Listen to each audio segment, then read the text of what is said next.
Welcome to 755 Live, about 5 minutes of what Jesus said.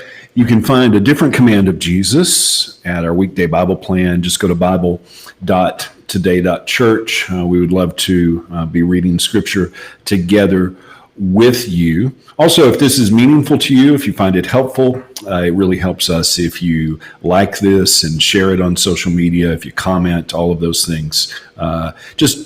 Help it get out there in the social media world, and we appreciate that.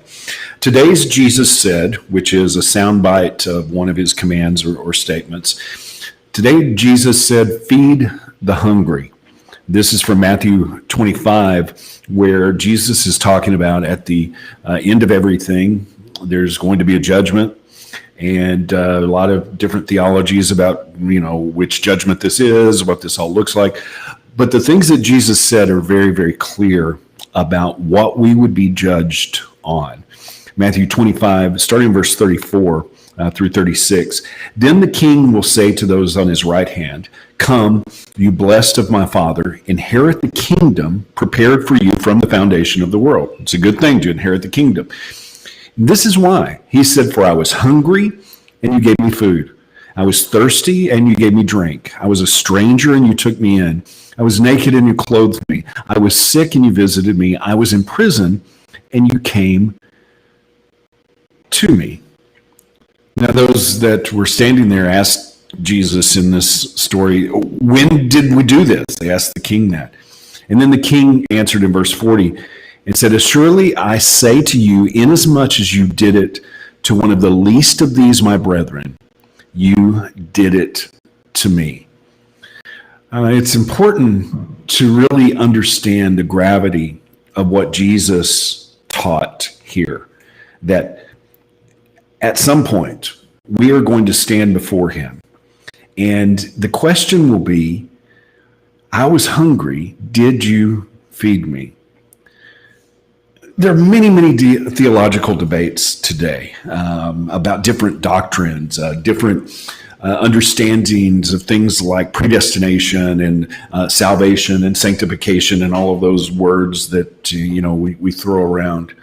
Many debates about worship styles. Many debates about how we should worship, with the chaos that's gone on in the world in the last year or so. Some say, well, we should only worship online. Some say, well, if you're not worshiping in person, you're not really worshiping. There's all kinds of debates about that. Masked or no mask, vaccine or no vaccine. Lots of arguments about things that Jesus never said. So why aren't we doing what Jesus said? If you ask someone who doesn't follow Jesus what church people are like, let me tell you what you won't hear. You won't hear, "Oh, well, they're all about feeding the hungry. Oh, they're all about welcoming the stranger. Oh, they're all about clothing the poor, visiting the sick, going to the prisoner."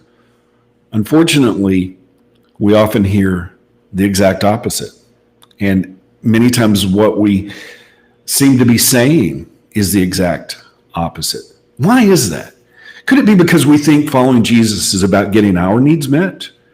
Or that it's the preacher's job or the church's job to feed us? That's not what Jesus meant when he told Peter to feed his sheep.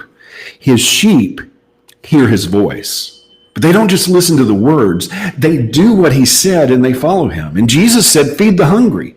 And actually, Jesus said, I am the hungry. You either did or didn't feed me. How do we ignore such simple commands? And if you don't think that we're ignoring them, did you know that somewhere around 25,000 people a day die of hunger-related causes in our world? And yet we still ignore what Jesus said. And I certainly don't claim to have all the answers. And I can't say that I'm doing all I can to obey what Jesus said. But we have to stop being content with doing less and getting caught up in things that he didn't say. We won't stand before Jesus one day to answer for our church attendance or for the scriptures that we posted on social media with one click in a Bible app. We're going to have to answer the question, I was hungry, and what did you do? Jesus said, feed the hungry. It's pretty clear. There shouldn't be much debate about that. If that's what Jesus said, how can we settle for doing anything less? Jesus said, feed the hungry. How can we put that into action?